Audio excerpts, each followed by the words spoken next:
Juga melihat Bank Indonesia ini sebenarnya mengeluarkan cukup banyak amunisi untuk menjaga kestabilan rupiah. Evaluasi dari Anda seperti apa untuk amunisi ini? Termasuk juga dari DHE, lalu juga dari penerbitan SRBI, SVBI, dan SUVBI. Iya, kalau kita melihat, kita pilah misalnya dari dua hal ya. Pertama misalnya adalah yang US dollar. US dollar dalam hal ini itu adalah di DHI. DHI memang masih sangat lambat karena kita tahu sendiri bahwa dari dana yang masuk di dalam sistem, kita lihat banyak juga nasabah prefer misalnya atau lebih memilih tempat-tempat yang memberikan imbal hasil yang lebih tinggi. Dalam hal ini misalnya kita tidak bisa menutup mata bahwa banyak sekali dana yang misalnya lari ke perbankan di negara tetangga kita di Singapura begitu. Jadi dari hal itu pun akhirnya memang kita lihat memang lambat yang masuk di DHE, tetapi memang akhirnya dikeluarkan instrumen baru lagi yang paling tidak memperkaya instrumen otoritas moneter yang ada, yaitu adalah misalnya SVBI dan misalnya SUBI yang khusus falas juga. Tetapi memang masih selambat karena memang tadi dengan tendensi higher for longer, belum lagi memang dana kebanyakan memang lari ke US dollar, otomatis memang mencari tempat yang memang memberikan imbal hasil yang tinggi. Jadi memang masih agak lambat di dolar, itu memang harus diakui. Ada satu lagi instrumen yang dikeluarkan yaitu memang SRBI. Ini yang quite populer karena kenapa? Memang duration ataupun jangka waktunya pendek, antara 6, 9 bulan sampai dengan 1 tahun. Interestnya cukup banyak, bahkan kalau kita lihat sampai dengan sekarang, dari pertama kali dikeluarkan di 15 September tahun ini, paling tidak sudah lebih dari 200 triliun yang masuk di dalam instrumen SRBI. Jadi ini memang menjadi salah satu instrumen yang cukup menarik, karena memang memberikan imbal hasil yang cukup baik, katakanlah misalnya 1 tahun antara 6,9 sampai 7%. Jauh lebih baik dibandingkan misalnya investor memilih obligasi yang 10 tahun, yang sekarang misalnya per hari ini itu kurang lebih ada di 6,65% ataupun 6,7%. Jadi dengan duration yang pendek tetapi bisa menghasilkan imbal hasil yang lebih baik. Jadi ini sebenarnya instrumen-instrumen yang cukup baik yang dikeluarkan oleh BI, dan mudah-mudahan kalau memang nanti kita melihat perekonomian yang sudah mulai membaik, belum lagi inflasi memang melandai terus, apalagi ditambah tadi perkiraan bahwa tahun depan Bank Sentral Amerika Serikat akan menurunkan suku bunga sampai dengan 3 kali, tidak bisa dipungkirin bahwa memang nanti dana dana asing yang selama ini misalnya sudah keluar akan masuk lagi dalam sistem.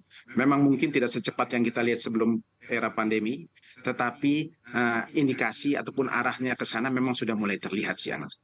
Meskipun ada juga perkiraan kalau pertumbuhan ekonomi kita di 2024 hingga 2025 ini hanya berkisar 4,9%, Pak Birger. Ya, nah itu mungkin kalau tadi yang kita kembali memang ke faktor-faktor yang perlu kita waspadai untuk tahun 2024. Itu tidak bisa kita pungkiri.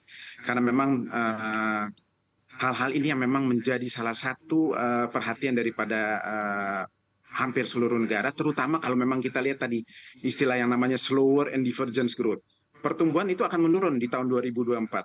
Kalau kita lihat sebelumnya memang misalnya masih di atas 3%, mungkin di tahun 2024 globally itu akan turun di bawah itu.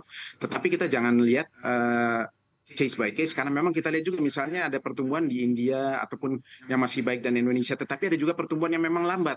Misalnya yang kita lihat di China. Jadi seluruh faktor ini memang nanti akan masuk di dalam faktor-faktor yang perlu kita perhatikan terutama memasuki tahun 2024. Baik, Pak Birger, saat ini rupiah di 15.500-an. Apakah Anda lihat dalam waktu 2 pekan lagi ini mungkin rupiah bisa menyentuh di bawah 15.500?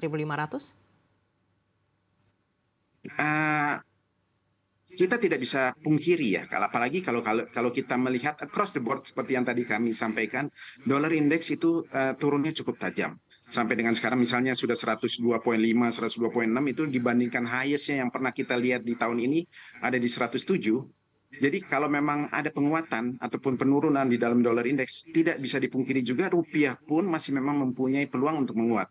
Kita memang melihat beberapa waktu yang lalu, bulan lalu mungkin rupiah sempat menyentuh di kisaran 15.375. Tidak bisa dipungkiri bahwa memang di dalam perdagangan di hari-hari ke depan, terutama memasuki penutupan tahun 2024 ini, 2023 ini, harusnya indikasi ke sana ada. Dan mestinya kita memang bisa melihat penguatan rupiah paling tidak ditutup di level 15.300-an di akhir tahun ini begitu sih Anaka. Ini dengan asumsi bahwa memang semua indikator yang ada di luar juga sama ya. Misalnya dolar indeks juga mengalami penurunan yang cukup signifikan. Kita lihat bursa secara keseluruhan baik di Indonesia maupun di regional pun baik.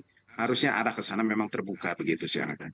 Baik, 15.300 di akhir tahun 2023 ini bagaimana dengan di 2024, terutama ketika sudah terjadi normalisasi? Nah, 2024 itu memang it's another factor yang kita harus pertimbangkan seperti yang tadi kami sebutkan.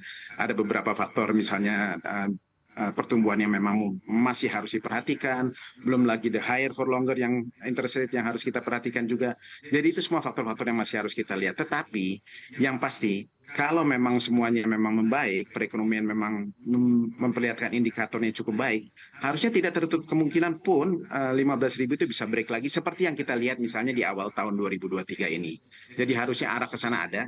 As long as memang semua indikasi yang ada, semua asumsi-asumsi angka-angka ekonomi itu memang sesuai dengan harapan ataupun ekspektasi daripada para bank sentral, terutama bank sentral hampir di seluruh dunia begitu.